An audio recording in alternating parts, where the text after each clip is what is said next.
പാലക്കാട് നിയമസഭാ മണ്ഡലം. ഇത് വെറുമൊരു മണ്ഡലമല്ല, കേരളത്തിന്റെ രാഷ്ട്രീയ ഹൃദയമിടിപ്പാണ്. അവിടെ ഇതാ ബി.ജെ.പിയുടെ കരുത്തുറ്റ പോരാളി, കേരള രാഷ്ട്രീയത്തിലെ ഫയർ ബ്രാൻഡ് എന്നറിയപ്പെടുന്ന സാക്ഷാൽ ഝാൻസി റാണി ശോഭാ സുരേന്ദ്രൻ ചൂടുറപ്പിക്കുകയാണ്. ശോഭയുടെ പേര് കേൾക്കുമ്പോൾ തന്നെ കോൺഗ്രസ് പാളയങ്ങളിൽ വിള്ളലുകൾ വീണ് കഴിഞ്ഞു. തങ്ങളുടെ കോട്ടയെന്ന് അഹങ്കരിച്ചിരുന്ന കോൺഗ്രസ് ഇന്ന് ഭയത്തിലാണ്. രാഹുൽ മങ്കൂട്ടത്തിൽ എന്ന യുവ നേതാവിനെ കളത്തിലിറക്കാൻ കരുതിയിരുന്നവർ ഇപ്പോൾ മാറ്റി ചിന്തിക്കുന്നത് എന്തുകൊണ്ട്? കാരണം രാഹുലിന്റെ കയ്യിലിരിപ്പ്.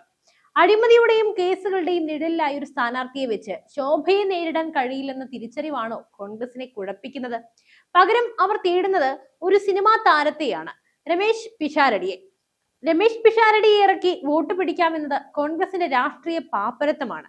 ഒരു ജനതയുടെ പ്രശ്നങ്ങൾ പരിഹരിക്കാൻ വേണ്ടത് ചിരിയോ അതോ ശോഭാ സുരേന്ദ്രനെ പോലെയുള്ള കനൽവീര്യമുള്ള നേതാവാണോ? ഈ വീഡിയോയിൽ നമ്മൾ ചർച്ച ചെയ്യുന്നത് പാലക്കാട്ടെ ഓരോ വോട്ടറുടെയും മനസ്സിലിരിപ്പാണ്. ശോഭയെ തൊടാൻ പോലും ആർക്കും സാധിക്കില്ലെന്ന് പറയുന്നത് എന്തുകൊണ്ട്? കോൺഗ്രസിന്റെ തകർച്ചയുടെ കാരണങ്ങൾ എന്തൊക്കെ? ഇന്ത്യ തന്നെ ഉറ്റുനോക്കുന്ന ഈ മഹാപോരാട്ടത്തിന്റെ ഓരോ രഹസ്യങ്ങളും നമുക്കിന്ന് പരിശോധിക്കാം.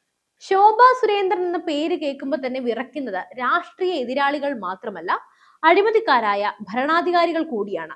എന്തുകൊണ്ടാണ് ശോഭ പാലക്കാട്ട് ഈ എ ക്ലാസ് മണ്ഡലത്തിൽ ഇത്രമേൽ സ്വാധീനം ചെലുത്തുന്നത്? ശോഭാ സുരേന്ദ്രൻ രാഷ്ട്രീയത്തിലേക്ക് വന്നത് ആരെങ്കിലും പിടിച്ചു കയറ്റിയത് കൊണ്ടല്ല. കനൽ വഴികൾ താണ്ടിയും പോലീസിന്റെ ലാത്തിയടിയേറ്റും ജയിൽവാസം അനുഭവിച്ചുമാണ് അവർ ഇന്നത്തെ നിലയിലെത്തിയത്. സാധാരണക്കാരായ സ്ത്രീകളുടെ കണ്ണുനീരൊപ്പാൻ ശോഭ എന്നും മുന്നിലുണ്ടായിരുന്നു, ജാതി മതഭേദമന്യേ. പാലക്കാട്ടെ ഓരോ വീട്ടിലും അവർക്കൊരു സഹോദരിയുടെയോ മകളുടെയോ സ്ഥാനമാണുള്ളത്. ആലപ്പുഴയിലും അങ്ങനെയാണ്. ഈ വൈകാരിക ബന്ധത്തെ തകർക്കാൻ കോൺഗ്രസിന്റെ ഒരു താരത്തിനോ നേതാവിനോ കഴിയില്ല. പാലക്കാട് ബി.ജെ.പിക്ക് വലിയ സ്വാധീനം ഇല്ലാതിരുന്ന കാലത്ത് 2016 അവരവിടെ മത്സരിച്ച് 40,000-ലധികം വോട്ടുകൾ വാരിക്കൂട്ടിയ നേതാവാണ്. അന്ന് അവർ ഉണ്ടാക്കിയ തരംഗം ഇന്നും ആ മണ്ഡലത്തിൽ നിലനിൽക്കുന്നുണ്ട്. ശോഭയുടെ വ്യക്തിപ്രഭാവം കൊണ്ട് മാത്രം 10,000-കണക്കിന് വോട്ടുകളാണ് അന്ന് അധികമായി ഒഴുകിയെത്തിയത്.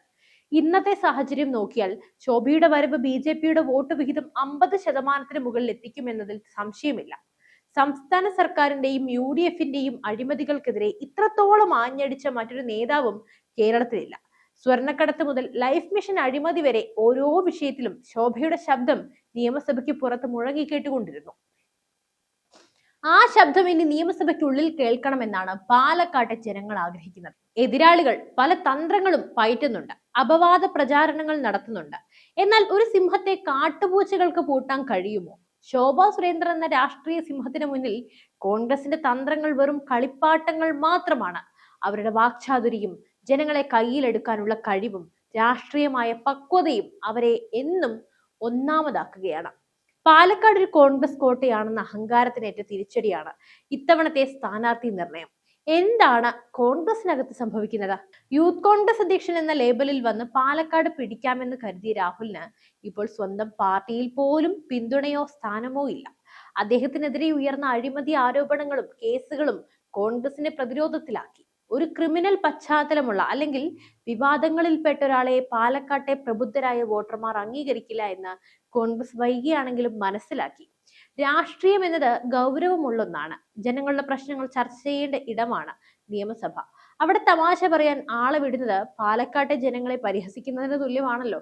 രമേശ് പിഷാരടി ഒരു നല്ല നടനായിരിക്കാം, പക്ഷെ രാഷ്ട്രീയത്തിന്റെ തീച്ചുളയിൽ വേവാത്തൊരാൾക്ക് ശോഭാ സുരേന്ദ്രനെ പോലെ ഒരു അധികായ നേതാവിനെ എങ്ങനെയാണ് നേരിടാൻ കഴിയുക?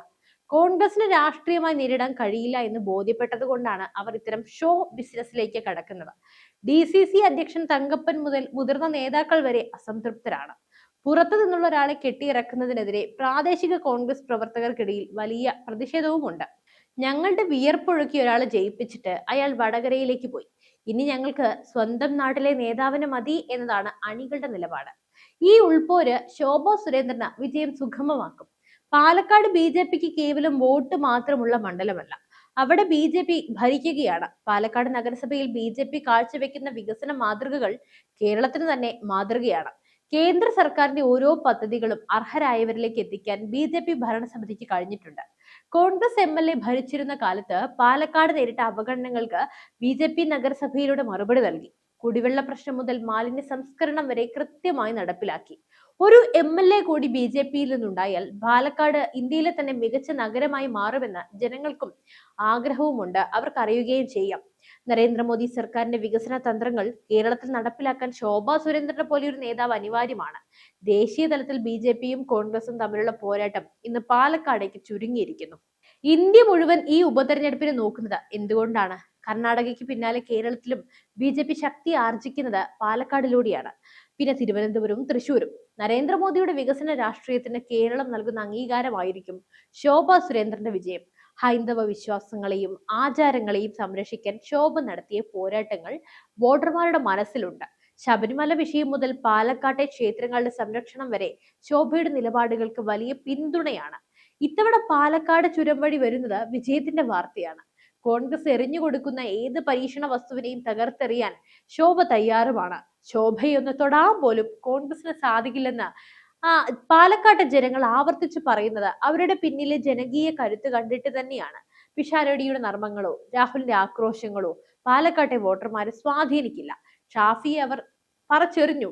അവർക്ക് വേണ്ടത് ഒരു അമ്മയെ പോലെ, ഒരു സഹോദരിയെ പോലെ കൂടെ നിൽക്കുന്ന ശോഭയെയാണ്. ശോഭാ സുരേന്ദ്രൻ നിയമസഭയിലേക്ക് നടന്നു കയറുന്നത് ചരിത്രത്തിന്റെ ഭാഗമാകും. പാലക്കാട് വിധി എഴുതി കഴിഞ്ഞു. മണ്ഡലത്തിലെ ഓരോ ചായക്കടകളിലും ചർച്ച ശോഭയെക്കുറിച്ചാണ്. കോൺഗ്രസിന്റെ തകർച്ച പൂർണ്ണമാകാൻ ഇനി ദിവസങ്ങൾ മാത്രം. അപ്പോൾ നമ്മൾ ഇത്രയും നേരം ചർച്ച ചെയ്ത കാര്യങ്ങളിൽ നിന്ന് ഒരു കാര്യം വ്യക്തമാണ്: പാലക്കാട് ഇന്നൊരു പുതിയ രാഷ്ട്രീയ യുഗത്തിന്റെ പടിവാതിലാണ് നിൽക്കുന്നത്. പതിറ്റാണ്ടുകളായി തങ്ങളെ വഞ്ചിച്ചുകൊണ്ടിരിക്കുന്ന കോൺഗ്രസ് രാഷ്ട്രീയത്തിൽ അന്ത്യം കുറിക്കാൻ പാലക്കാട്ടെ ജനത തീരുമാനിച്ചു കഴിഞ്ഞു. സ്ഥാനാർത്ഥികളെ കണ്ടെത്താൻ ഇരുട്ടിൽ തപ്പുന്ന കോൺഗ്രസ് നേതൃത്വം ഒടുവിൽ പിഷാരടിയെ പോലെയുള്ള സെലിബ്രിറ്റികളെ ഇറക്കി ജനങ്ങളെ വീണ്ടും വിഡ്ഢികളാക്കാമെന്ന് കരുതുന്നുണ്ടെങ്കിൽ അവർക്ക് തെറ്റി. പാലക്കാട് ഇന്ന് ചോദിക്കുന്നത് വികസനത്തെക്കുറിച്ചാണ്, കുടിവെള്ളത്തെക്കുറിച്ചാണ്, മെച്ചപ്പെട്ട ജീവിത സാഹചര്യങ്ങളെക്കുറിച്ചാണ്. ഈ ചോദ്യങ്ങൾക്കൊന്നും മറുപടി നൽകാൻ കഴിയാത്ത കോൺഗ്രസ് ശോഭാ സുരേന്ദ്രൻ എന്ന കരുത്തുറ്റ വനിതാ നേതാവിനെ ഭയപ്പെടുന്നത് സ്വാഭാവികം മാത്രമാണ്. ശോഭാ സുരേന്ദ്രൻ വെറും ഒരു സ്ഥാനാർത്ഥിയല്ല, അത് പാലക്കാട്ടെ സാധാരണക്കാരുടെ പോരാട്ട വീര്യത്തിന്റെ പ്രതീകമാണ്. അവരെ പൂട്ടാൻ തന്ത്രങ്ങൾ മെനയുന്നവർ ഒരു കാര്യം ഓർക്കുക: ജനഹൃദയങ്ങളിൽ കൊടിയേറിയൊരു നേതാവിനെ തോൽപ്പിക്കാൻ ഒരു രാഷ്ട്രീയ ശക്തിക്കും കഴിയില്ല. ശോഭയൊന്ന് തൊടാൻ പോലും ആർക്കും സാധിക്കില്ല എന്ന് പറയുന്നത് അവരെ കാത്തു രക്ഷിക്കാൻ പാലക്കാട്ടെ ആയിരക്കണക്കിന് അമ്മമാരും യുവാക്കളും സഹോദരികളും ഒരു കവചം പോലെ കൂടെയുള്ളത് കൊണ്ടാണ്. അഴിമതിയും സ്വജനപക്ഷപാതവും മുഖമുദ്രയാക്കിയ കോൺഗ്രസ് സംസ്കാരം പാലക്കാട് നിന്നും തുടച്ചു നീക്കപ്പെടാൻ പോവുകയാണ്. ഇതൊരു ചരിത്രപരമായ നിയോഗമാണ്. പാലക്കാട് നഗരസഭയിൽ BJP കാണിച്ച വികസന മാതൃകകൾ ഇനി നിയമസഭയിലേക്കും വ്യാപിക്കും. മോദി ഭരണത്തിന് തണലിൽ പാലക്കാട് ഒരു സ്വർഗമായി മാറാൻ ശോഭാ സുരേന്ദ്രന്റെ വിജയം അനിവാര്യമാണ്. എതിരാളികളുടെ കുപ്രചരണങ്ങളെയും കള്ളക്കേസുകളെയും അതിജീവിച്ച് മെയ് മാസത്തിലെ ആ വോട്ടെണ്ണൽ ദിനത്തിൽ പാലക്കാട് കോട്ടയിൽ കാവിക്കൊടി പാറുന്നത് കാണാൻ നമ്മൾ ഓരോരുത്തരും സാക്ഷികളായിരിക്കും. അതുകൊണ്ട് ഈ മാറ്റത്തിന്റെ ഭാഗമാകാൻ നിങ്ങളും തയ്യാറാണല്ലോ, അല്ലെ? എന്തായാലും ശോഭാ സുരേന്ദ്രന്റെ വിജയം നമുക്ക് കാത്തിരുന്ന് തന്നെ കാണാം. കോൺഗ്രസിന്റെ തകർച്ചയുടെ ആഴം എത്രത്തോളം ഉണ്ടെന്ന് കണ്ടു തന്നെ അറിയണം. ഓരോ വോട്ടിന്റെ കണക്കും കോൺഗ്രസിനുള്ള മറുപടി ആകട്ടെ, അവർക്കുള്ളൊരു മുഖത്തേറ്റ പ്രഹരമാകട്ടെ. എന്തായാലും ഈ വീഡിയോ പരമാവധി എല്ലാവരിലേക്കും എത്തിക്കുക. നിങ്ങളുടെ അഭിപ്രായങ്ങൾ താഴെ കമന്റ് ചെയ്യുക. മറ്റൊരു വിഷയമായി വീണ്ടും എത്തുവരെ നന്ദി.